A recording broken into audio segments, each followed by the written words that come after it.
In the spring of 1914, military leaders viewed the airplane as little more than a chauffeur service for observers, expecting wars to be decided solely on land and sea.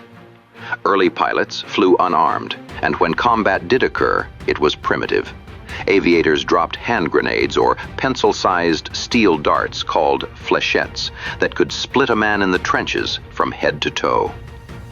But the balance of power shifted dramatically with a technological breakthrough from a 24-year-old Dutchman named Tony Fokker.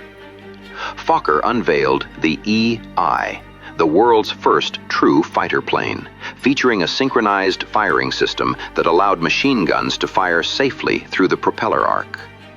This innovation sparked the Fokker Scourge, where German aces like Oswald Boelcke and Max Immelmann hunted Allied aircraft with terrifying efficiency. By late 1916, however, the German Air Service needed a new strategy to counter the growing numbers of Allied fighters. They turned to the Albatros Company, which produced the sleek D.III. This single-engine fighter was a rapid climber that packed twice the firepower of its British and French counterparts. To maximize these machines, the Germans consolidated their Jagdgeschwader, or hunting squadrons, into a single, massive unit known as Jagdgeschwader I.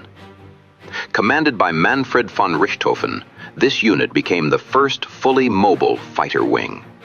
Housed in tents and portable sheds, the entire squadron could be shuttled by truck or train to wherever the fighting was thickest on the Western Front. To distinguish friend from foe in the chaos of a dogfight, they painted their aircraft in gaudy, distinct colors: zebra stripes, yellow noses, and the famous scarlet red of their leader. The Allies dubbed this brightly colored traveling unit the Flying Circus, and for the pilots facing them, it became the most feared sight in the sky. This is the story of the Flying Circus and the Red Baron. In midsummer 1917, 3 years into the bloodiest war in history, the German Air Service introduced a new concept in combat aviation. 4 small flying units known as Jastas would now fight as one mobile force. Their leader was Manfred von Richthofen, already known to friend and foe as the Red Devil.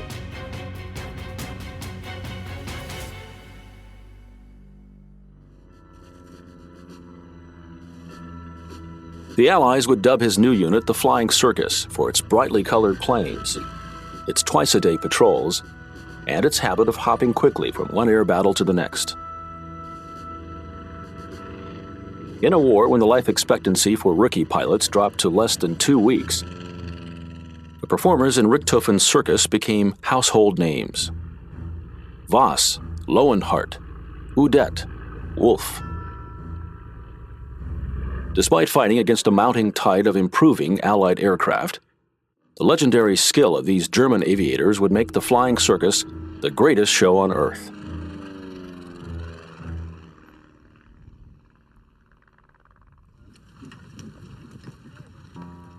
In the spring of 1914, little thought was given to the future of air combat. Military leaders planned to fight this war where battles had been waged for centuries, on land and by sea. Millions of troops were mobilized by nations confident that a decisive victory lay just around the corner. They were wrong. The war that followed became the bloodiest in history, and one of the most brutal. Trenches carved into the landscape of Western Europe became a soldier's home for years on end.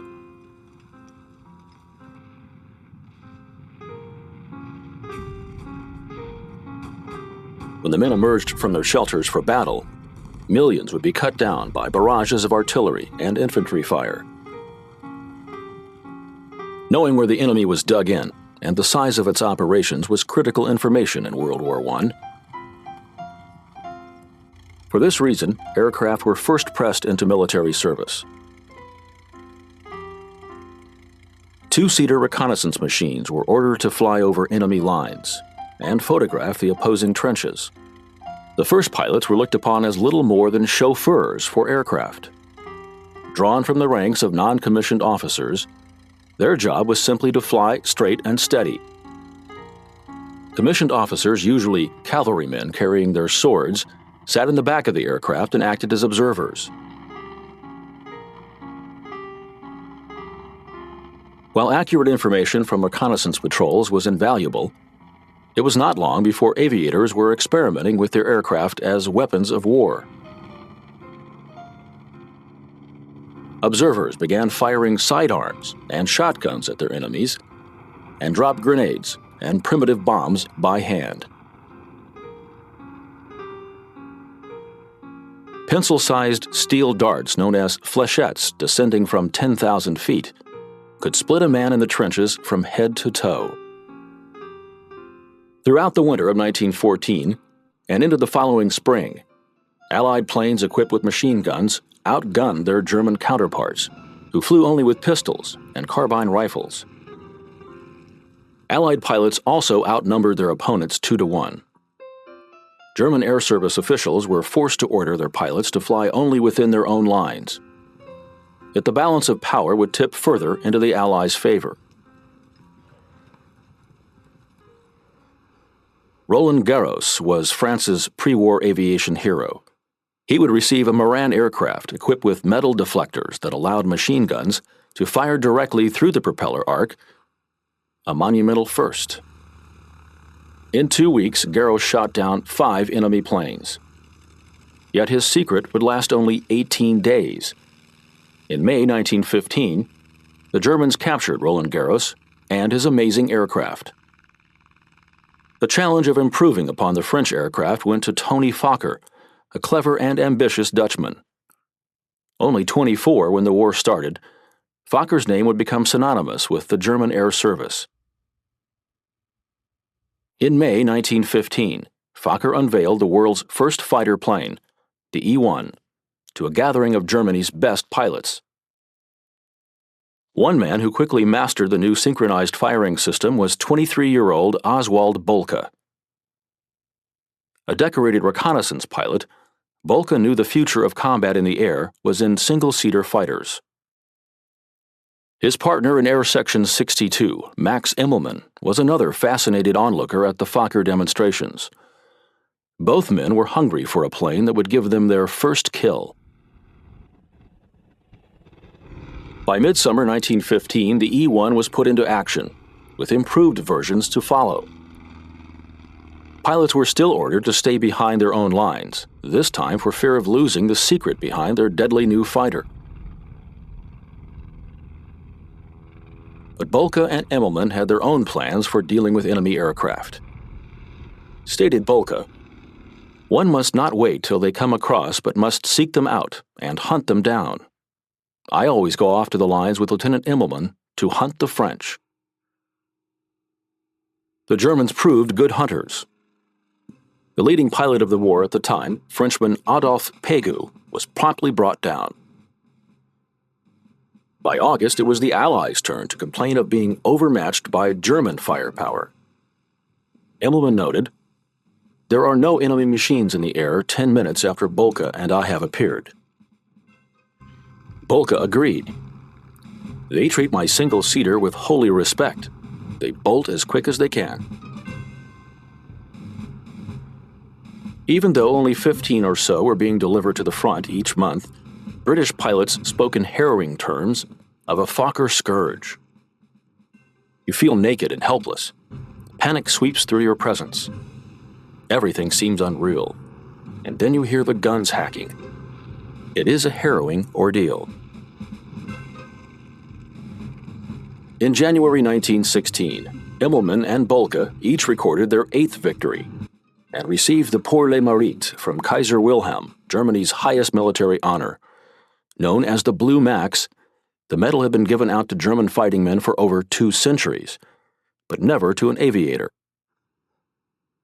Yet there was little time for celebration. War was coming on a large scale to France's fortress city of Verdun. 1 million German troops assembled in the trenches 10 miles from the city. They readied themselves for a prolonged battle.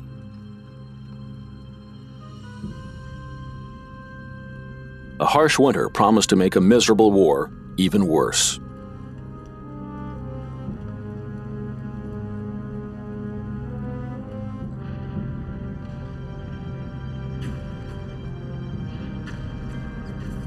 On February 21st, 1,400 German guns released a 10-hour bombardment, the largest in the history of warfare.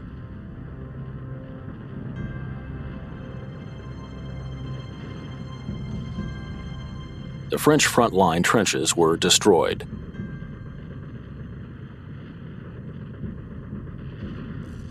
Behind a host of deadly weapons, the German troops fought their way forward on the ground.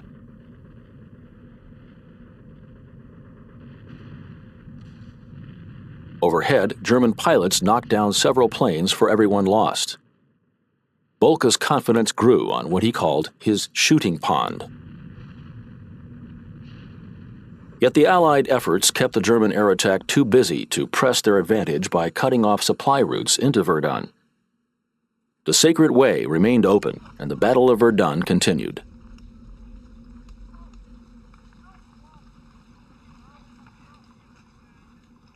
The skies remained dark, though, for the Allies frantically trying to repel the invading Germans from the air. General Hugh Trenchard, commander of the Royal Flying Corps in France, had seen enough. The sky is too large to defend, he stated.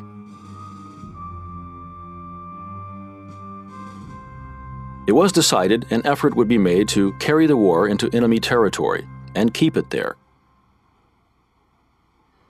To accomplish this bold directive, the Allies armed themselves with new planes, including the British two-seaters, the Fe-2B and DH-2, and the French Nieuport 17, which would become one of the war's true workhorses.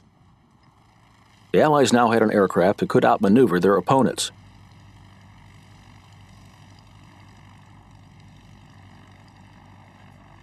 The Germans were also about to lose their monopoly on the synchronized machine gun. The Fokker mystique was broken.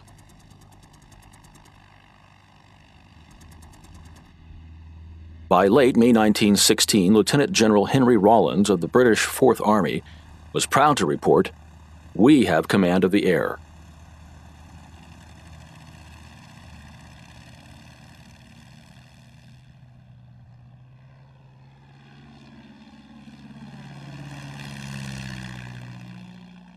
A new class of Allied air heroes emerged from the fierce battles at Verdun and the Somme Valley.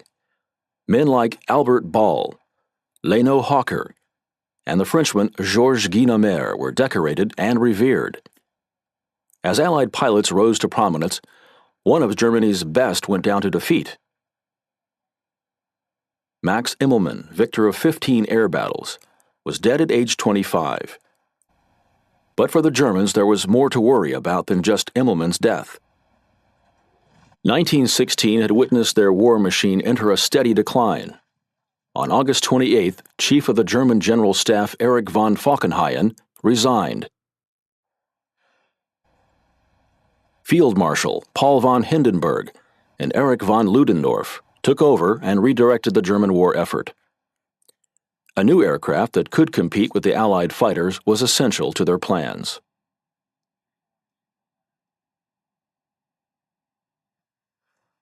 Their wish would be fulfilled not by Tony Fokker but by the Albatros Company. They set out to simply copy the French Nieuport, but their end result was even better. The Albatros reached the front in late summer of 1916. Feedback to the factory was good. Oswald Boelcke shot down 11 enemy aircraft in 16 days with his new plane. Armed with the Albatros, the German Air Service was to be reorganized. By the end of 1916, some 33 new pursuit squadrons, called Jastas, were to be in action at the front. Each Jasta would bear 14 new aircraft that would attack as a group. Oswald Boelcke was to head the reorganization. He would also command Jasta II and carefully handpick the group's members. Boelcke delighted in teaching his fighter tactics to his new airmen.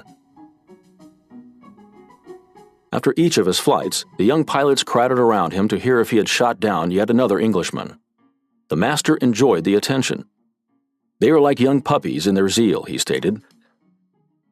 When asked which of his students might mature into an outstanding fighter pilot, Boelcke nodded towards a handsome ex-cavalryman from Prussia. That is the man. Born on May 2, 1882, Manfred von Richthofen was the eldest of three brothers born into an aristocratic German family.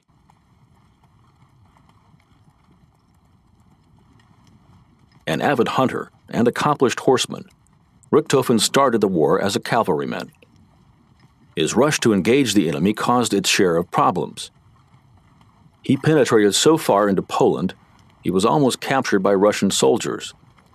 Transferred to the Western Front, he rushed into a French ambush, losing most of his men. "If I live through this war," Richthofen wrote in a letter to home, "I will have more luck than sense." In May of 1915, Manfred and his father, an Army Reserve major, were happy to learn he was being reassigned. Richthofen would try to continue his family's proud tradition in the air service. He was delighted for the chance to learn from the best.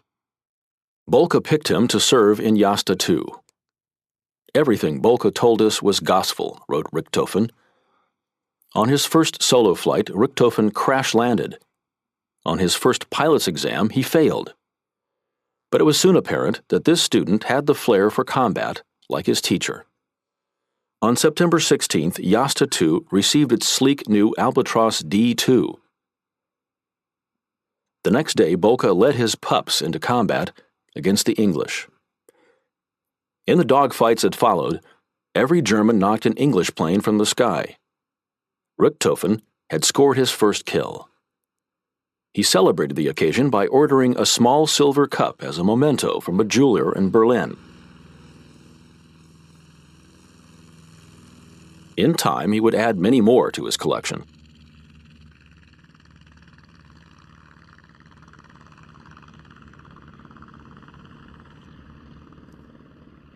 Boelcke's star pupil was not alone. Between mid-September and mid-October, Jasta II shot down some 40 Allied flyers.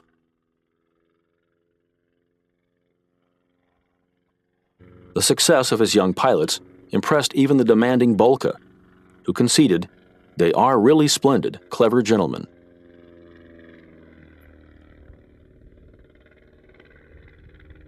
Boelcke himself would improve his total to 40 victories, making him the leading ace of the war. But on a gray afternoon in late October, Boelcke and his close friend Erwin Bemme were aside each other in formation when Boelcke's left wing brushed the undercarriage of Bemme's plane. The subtle contact sent Boelcke hurtling to his death. The Germans were in mourning for their beloved ace.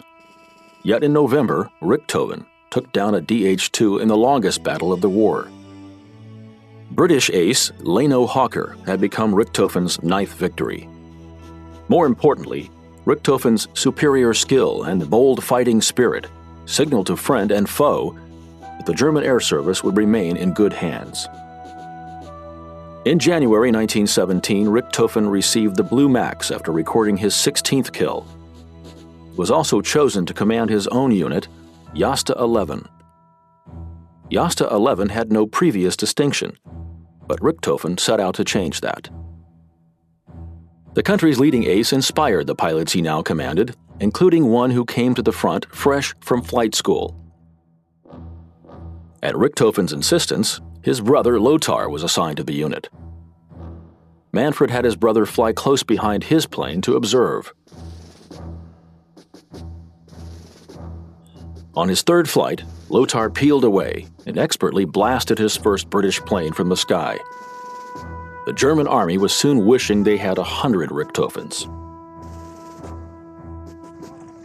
In the critical spring of 1917, German troops on the Western Front were ordered back to the heavily fortified Siegfried Line. The retreating army scorched the terrain that would soon be given up to the British. German airmen took it as a personal challenge to provide a safe cover for their troops as they pulled back into their new positions. As the British advanced into the vacated area, Richthofen's pilots rushed out to meet them. The Germans had an improved weapon for the clash, the Albatros D.III.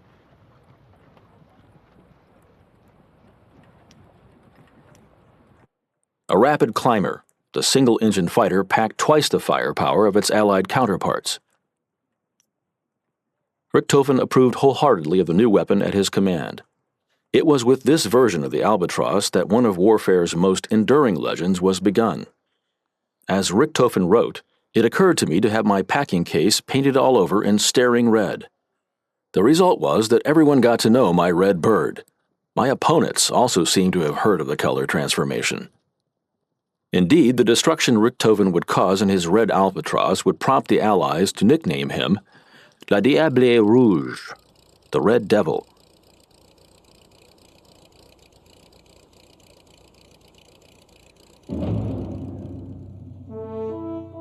What was to become known to the British airmen as Bloody April had begun.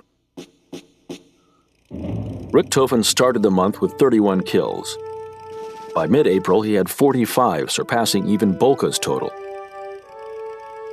By month's end, German airmen would bring down 150 Allied aircraft and one-third of all British airmen at the front. Richthofen's score would stand at 52. The close of Bloody April found Richthofen and his Jasta 11 at a chateau in Rocourt. They had done more than just protect the retreating German infantry. They had dealt a massive blow to Allied air attack.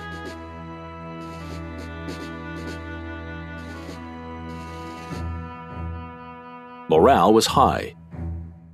Manfred von Richthofen, now the war's leading ace, was ready for a furlough. His brother Lothar would take the helm while Manfred took a break from hunting Englishmen to hunt wild game. Yet while Richthofen rested, the English, though battered and bruised, would not give up. A new aircraft arrived to bolster their spirits. The Se-5 was a tough, stable fighter. The British launched a fresh attack against the Siegfried Line. Once more, swarms of RFC planes flew into the teeth of the Jastas. This time, through weight of numbers and force of will, they won back local control of the air. The spirit of the RFC could be seen in the flying of Billy Bishop. At first awkward and clumsy, Bishop proved to have skills equal to those of his German counterparts. By the end of summer 1917, he would have 47 kills. "I had found the one thing I loved above all others," stated Bishop. "To me it was not a business or a profession, but just a wonderful game." The rules of Bishop's game were about to change. On June 14th, Manfred von Richthofen returned to the front with orders that were part of a new German air strategy. Richthofen was to put together the first Jagdgeschwader, or JG-1 for short. The unit would be comprised of 4 individual Jastas. Together they would form a mobile fighter group of some 50 planes that would be housed in tents and fly wherever they were needed most. Richthofen's Flying Circus was born. It would be an aviation dream team, the most formidable aerial fighting group the world had ever seen. Richthofen would handpick his men, and he chose well. Hans Klein,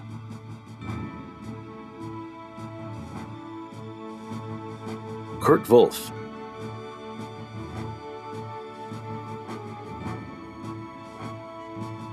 Erich Lodenhart,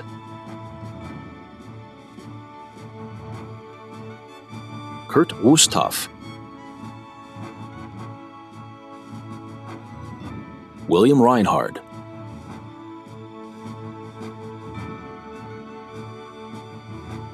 Kurt Allmenroder, Werner Voss. All of these men would join the Richthofen brothers and go on to become heroes of Germany. Most of the men were just more than 20 years old. Yet, they were the world's greatest technical flyers and deadliest killers.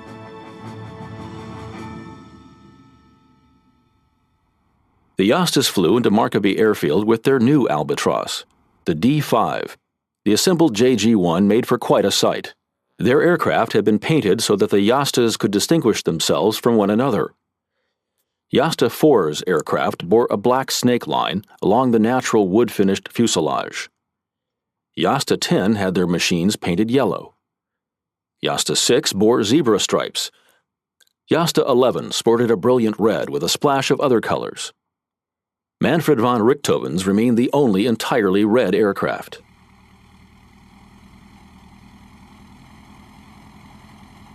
The excitement spread amongst the groups of elite fighters as they prepped for battle, yet they still faced a formidable enemy. To help unveil the new Jagdgeschwader, the Germans made plans to send their Gothas long-range bombers to London.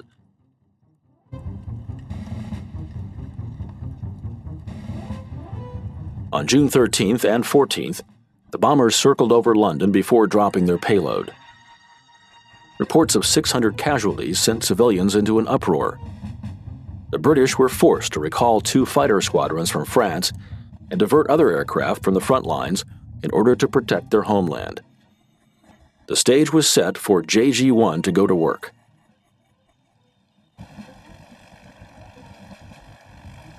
Richthofen readied his pilots for action. As a teacher, he had no time for show-offs or acrobatics. The duty of the fighter pilot is to patrol his area of the sky and shoot down any enemy fighters, he would state. Anything else is rubbish. The orders for the circus were simple. Stop the strafing attacks that had been plaguing German infantry. Annihilate the Allied single-seat fighters. Take out enemy bombers. The new commander of JG-1 flew boldly at the point of a stepped V formation. This shape enabled his fighters to protect one another until they dropped from above on unsuspecting Allied planes. The Germans would try to get the most out of their new unit. No longer would aircraft be attached to a certain army or battlefront. The Flying Circus would be housed in tents and portable sheds so they could be shuttled as a self-contained unit by truck or train to wherever the fighting was thickest. 1 week, the circus would be operating at Verdun. The next week's performance would be north of Arras. A few days later, it would be down on the Somme. But as a rule, it specialized on the British front. Pilots would scan the sky with binoculars for approaching enemy fighters, or sit in their deck chairs awaiting orders to take their colored fighters into the air.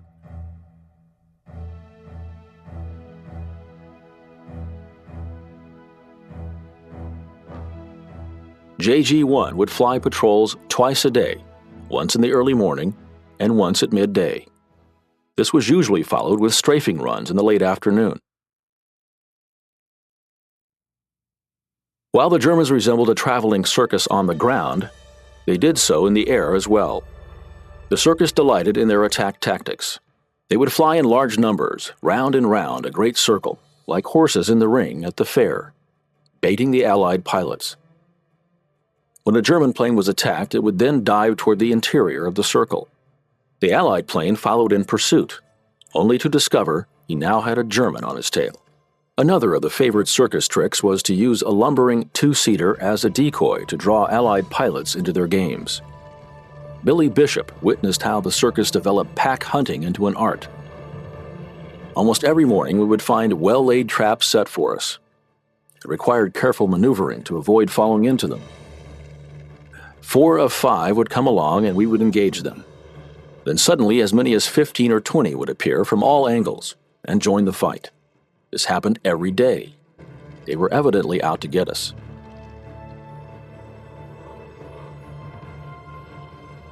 As their reputation grew, so did the fear Allied pilots had of them. Just their look was imposing. One Allied pilot recalled machines with green wings and yellow noses, silver wings with gold noses, red bodies with green wings, light blue bodies and red wings. Allies had more to fear than just dramatic color schemes. So great were their losses that inadequate pilots were often sent up against the veteran German fighters. They didn't last long. The average life expectancy for new pilots dropped to less than 2 weeks. Even aces of the war like Eddie Rickenbacker dreaded an encounter with the circus. I scarcely needed their color to tell me who they were, for the skill with which they all came about so suddenly convinced me that this was no place for me. I had blundered single-handed into the Richthofen crowd. I did my best to get away in a dignified manner. At odd moments, I would try to admire their extraordinary adroitness in handling their machines, for the heavens seemed quite crowded with these dancing Fokkers. No matter where I turned, there were always at least two of them there before me. Rickenbacker survived his encounter with the circus. Most did not. But the Germans received their share of battle scars as well. A haphazard shot plowed a 3-inch furrow across Manfred Richthofen's scalp. His wound was serious, but he would live. "My thick Richthofen head proved itself," he would remark. His father visited the hospital to lift his spirits. Yet Manfred would continue to suffer from severe headaches, which were made even worse by his frustration with Germany's aircraft suppliers. Richthofen complained that the Albatros company had grown lazy and was no longer competitive.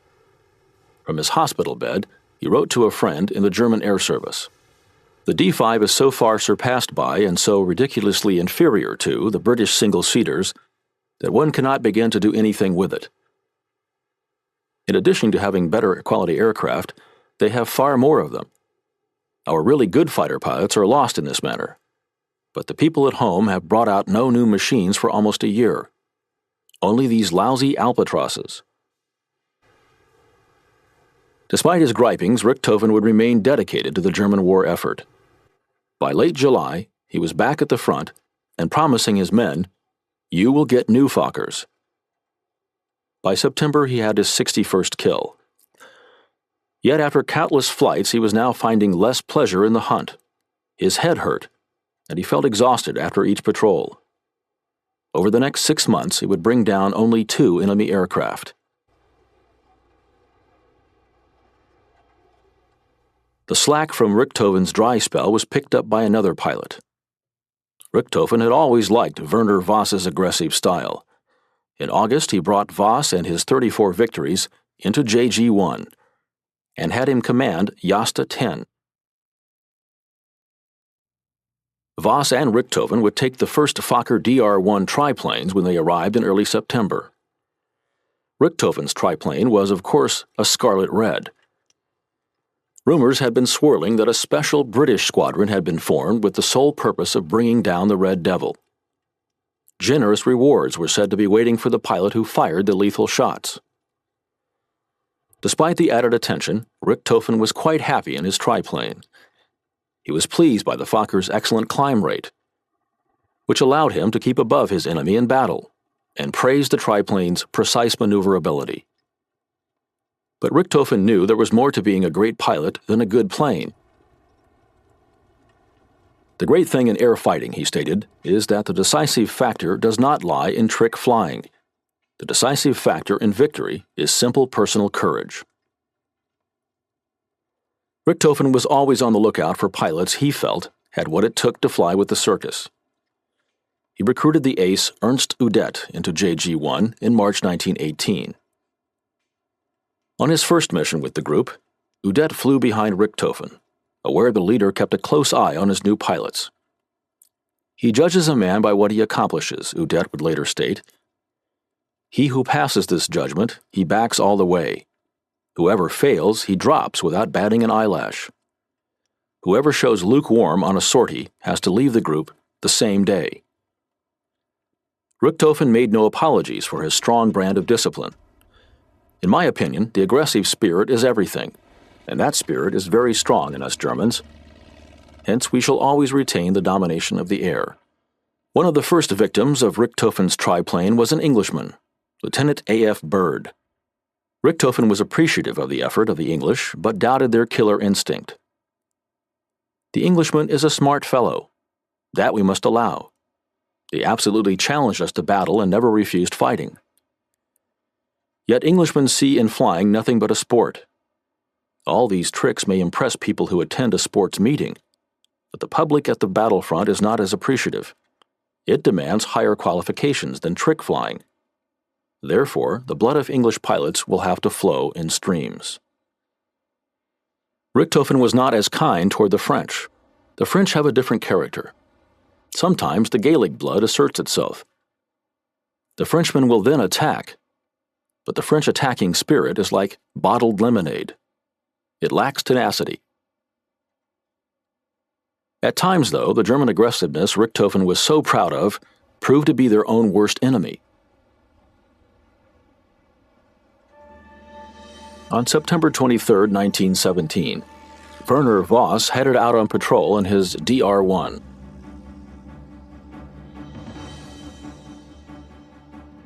Voss's triplane was well known to the Allies for the distinctive face painted on the engine cowling. It was not long before Voss had engaged 7 SE-5s in battle. For more than 10 minutes, the planes danced about the sky. Voss had numerous chances to escape, but chose to fight alone. With his brilliant flying skill, he held his opponents at bay. One of the Englishmen would remark that the pilot seemed to be firing at all of us simultaneously.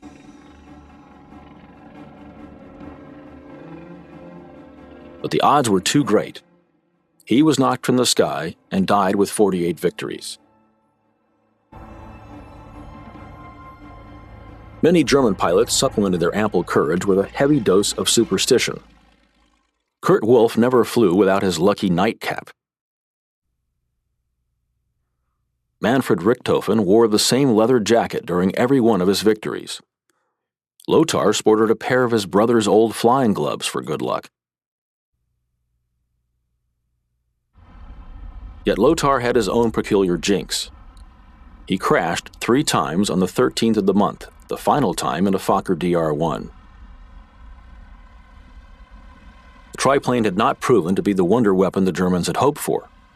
It was recalled from the front.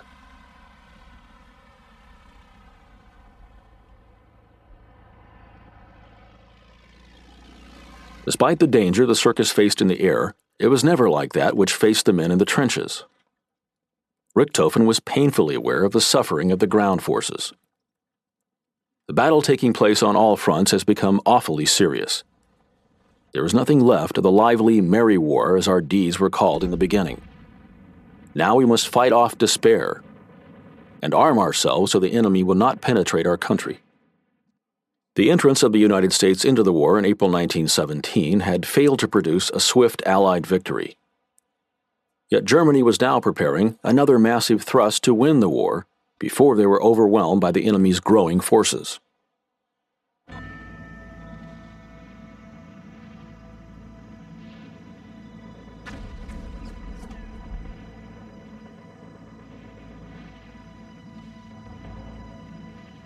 On March 21, 1918, the Germans launched an attack of poison gas and artillery fire. The Allied lines broke. German infantry and aircraft swarmed in. The Flying Circus flew 118 sorties during the battle, bagging 13 Allied aircraft and losing none. Richthofen was back to his old form, adding 3 kills to raise his total to 73. But experienced veterans such as Richthofen sensed this was Germany's last great gamble. Their artillery bombardment had fallen short of ammunition. Supplies were at rock bottom, and civilians were starving at home.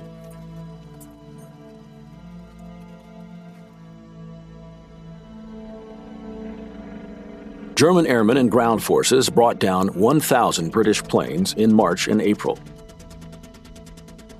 Yet Richthofen, once the cheerful huntsman of the air, had become depressed by the whole bloody business. I'm in wretched spirits after every battle.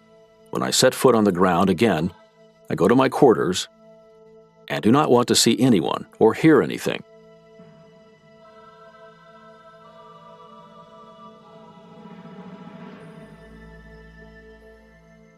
Matters did not improve. By early 1918, the Allies were in possession of the most feared of all single-seater fighters, the Sopwith Camel. But even a foul mood and a new aircraft were not enough to stop Richthofen.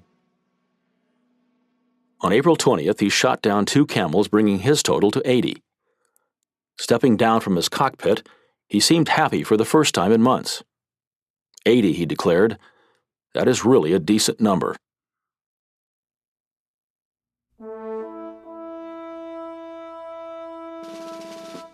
On the morning of April 21, 1918, Canadian Roy Brown, serving with the RFC, waited for the mist to clear.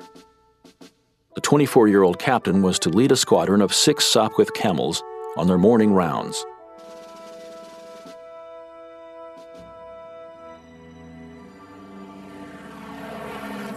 At just past 9:30, Brown's squadron took off for its patrol of the Somme Valley.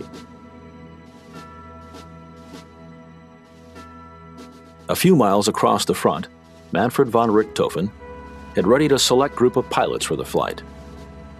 They took off for the same area.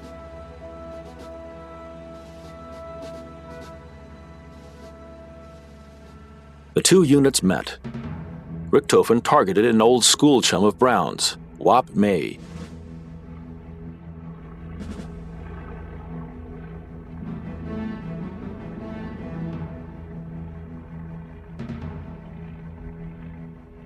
Brown dove to help, took a position where few pilots had been before, directly behind Richthofen.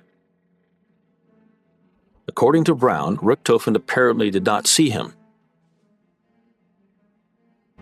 Brown flew on with the infamous red triplane in his sights.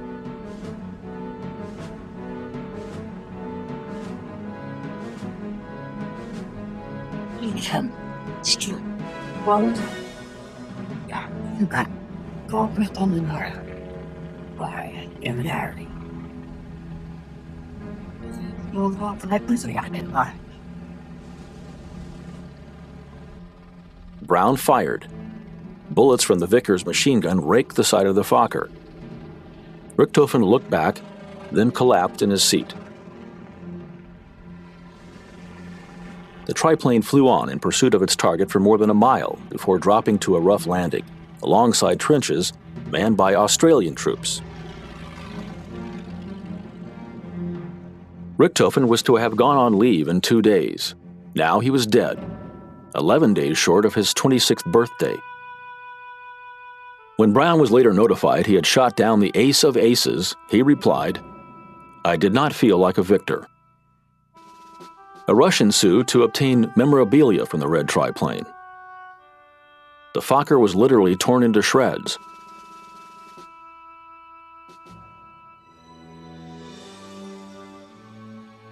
Richthofen's funeral took place near the village of Verdun. Allied squadron leaders sent wreaths which were laid on the casket, while Allied aviators served as pallbearers. The Allies buried him with full honor. After the bitterness of the war, it was an extraordinary measure of respect.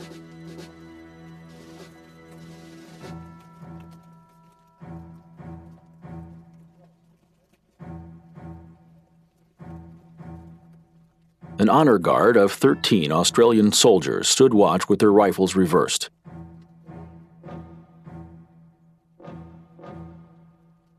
But the lowering of Richthofen's coffin would not be the end of Germany's efforts. Flying without its ringleader, the Flying Circus would blast 3 camels from the sky the very next day. The war in the air would continue. The Germans would look to the future with the new aircraft Richthofen had pleaded for. The D.VII was the winner of a design contest held to select the next German fighter. Though many pilots had concerns about switching from the DR-1 triplane to the D.VII, German officials ordered large quantities of the plane.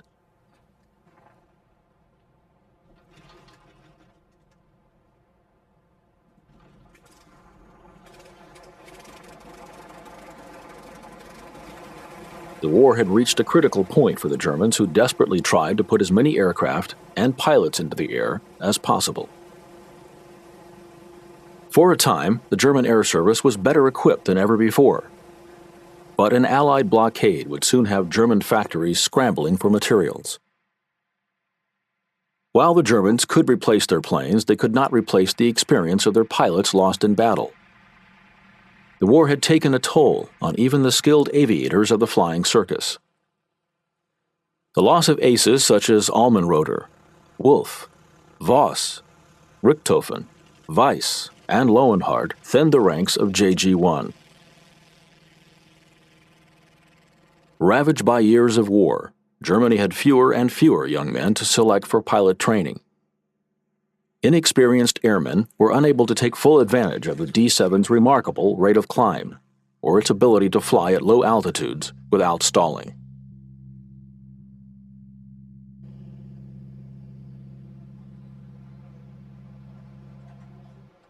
In July 1918, Hermann Göring took over the Flying Circus. An arthritic former infantryman, Göring did not believe in the independence of action that Richthofen had given his flight leaders. Yet he still proved an effective leader in difficult times. By late summer, the Allied blockade was hurting the German pilots, who were forced to ration gasoline for their aircraft. Ammunition was short. Allied planes crashing near German airfields were stripped bare for instruments and spare parts. When the Flying Circus was ordered north to the Somme region, the pilots had to land on the way to beg for fuel.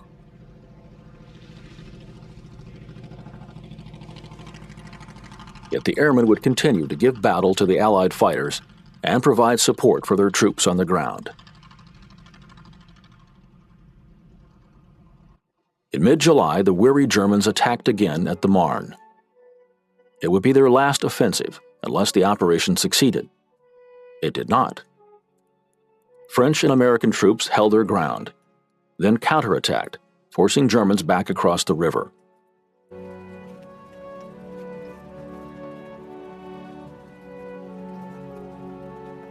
The Flying Circus fought like men who had no intention of losing a war. While usually outnumbered 2-1, the Germans refused to concede airspace to the enemy. Yet the proud pilots knew the end was near. While patrolling over battlefields, Ernst Udet reported he could see our men fleeing from their positions, dragging their machine guns along. After years of bitter stalemate on the ground below, it was apparent that Allied forces had the Germans on the run.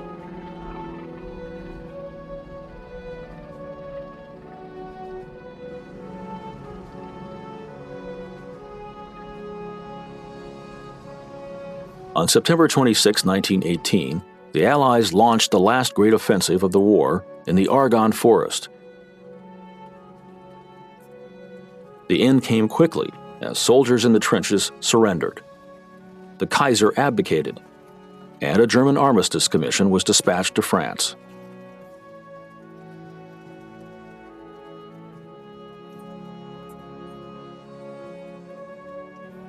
As Allied aviators celebrated, the Flying Circus bowed to the inevitable. On November 10th, they were informed an armistice would go into effect.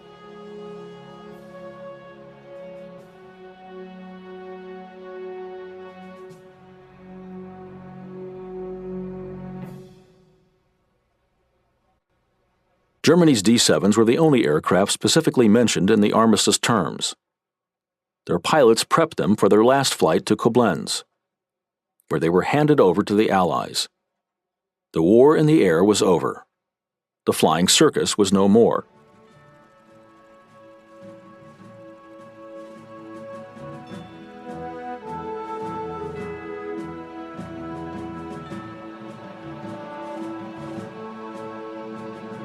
The victory celebration was sweet for those devastated by 5 years of grueling warfare. The thousands of casualties in the air war paled in comparison to the millions of soldiers lost by both sides on the ground.